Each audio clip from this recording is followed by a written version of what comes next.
নজর করো। কি চোখ দিয়া না, নাফসু, নাফস। তোমার এই যে দুইটি চক্ষু, আরো দুইটি বাতিনি চক্ষু আছে, বলি সুবহানাল্লাহ। ওই বাতিনি চক্ষু তুমি নজর করো। আল তানজুর নাফসুম মা কদ্দামাত লিগাদ। আজকে যদি তুমি মারা যাও, মাওলার দরবারে কি পেশ করবা, তোমার কি পুঁজি আছে একটু নজর করো। দেখো বাবারে, মুফাসসিরিনরা বলেন এই জাহিরি চক্ষু দুটি বুঝে বাতিনি চক্ষু যদি জীবনের পিছনের দিকে একবার নজর করে, অবশ্যই ধরা পড়বে কোথায় মিথ্যাচার করেছি, কোথায় বেবিচার করেছি, কোথায় খুন করেছি, কোথায় চুরি করেছি। যত নাফরমানি সব বাতিনি চোখে দেখা যায়, ঠিক না? আর কখন কোথায় লেখাপড় করছেন, কখন কোন ভালো কাজ করছেন, তাও ওই বাতিনি চোখ দিয়ে দেখা যাবে। আল্লাহ বলে বান্দা তোমার বাতিনি নজর দিয়ে যদি দেখো, আলহামদুলিল্লাহ গুনাহ তেমন করি নাই, আমার জীবনে এই নেক আমলের মাধ্যমে কেছে। আল্লাহ বলে বান্দা তুমি শুকর করো, শুকর করিয়া আরো বেশি বেশি করে আমল করো,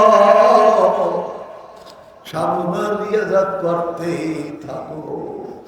এরকম করতে করতে করতে করতে আল্লাহর যে যখন মোলাকাত করবে, তোমার জানখানা এত আসানে কবজ করা হবে। দুগ্ধ পাইত শিশু মায়ের দুধ পান করতে করতে করতে টুক করে বাচ্চা ঘুমাইয়া যায়, দুধের কোটা মুখের থেকে কর্ম সরিয়া যায়, কিছু টের পায় না।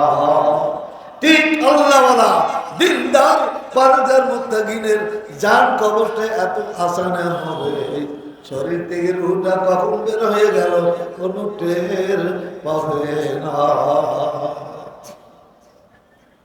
আর গুনাহগার পাপাচার নাফরমান বান্দা বান্দির জান কবরে এতই কষ্ট হবে। হযরত আলী রাদিয়াল্লাহু তাআলা বলেন, এক ঢিপ তুলার পরে ছড়ি বা লাঠিতে যদি আলকাতরা মাখাইয়া ওই তুলার ঢিপের পরে পিটান দেওয়া হয়, লাঠিটি উঠাইলে যেমন আলকাতরা মাখা লাঠিতে তুলা উঠি বাজিয়ে বাজিয়ে ওঠে, গুনাহগারদের জান কবরে এর থেকেও বেশি কষ্ট হবে। আর এক জায়গায় বলা হয় যে একটা জ্যান্ত বকরির চামড়া খুলে নিলে যে কষ্ট হয়, গুনাহগার নাফরমানদের জান কবরে তার থেকেও বেশি কষ্ট হবে। আল্লাহ ওনার জন্য সারা জীবন কালছেন, মাবুদ তোমারও বান্দা না বানায়া কবরে নিবানা, তোমারও আশিক না বানায়া অন্ধকার কবরে নিবানা।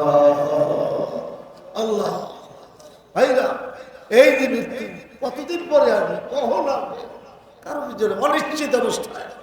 আমার শায়েখ মুর্শিদ আল্লামা ফজলুল করিম রহমাতুল্লাহ আলাইহি ইন্নাদের বাবা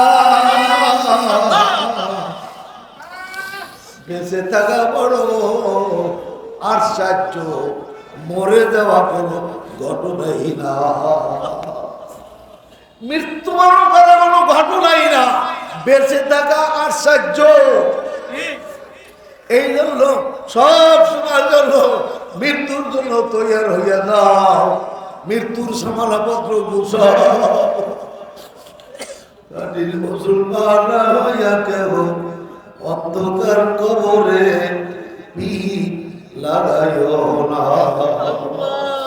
আজবি জানা কালবি জানা, জানা একদিন হবে গান। ও মুসাফির বান্দা টুরি রাহ বহুত দূর है, हम सब मुसाफिर है, वही आखिर ठिकाना, कोई आगे रवाना हो कोई पीछे সে রওয়ানা। এ আল্লাহর বান্দারা ভালো করে বুঝো, আল্লাহর বান্দারা বলছেন ধরবে যেদিন আজরাইলে পায়ে হাতে বান্ধিয়া নিবে, তোমার মাতা পিতা সব দাঁড়িয়ে রবে, রাখতে পারবে না। বাড়ির দিকে মহিরায়া দরজার দিকে সইলা যাওয়া, আর তো ফিরিয়া আইবা না। এমন পথে চলতে হবে যেই পথে নাই সাথী, এমন ঘরে রইতে হবে যেই ঘরে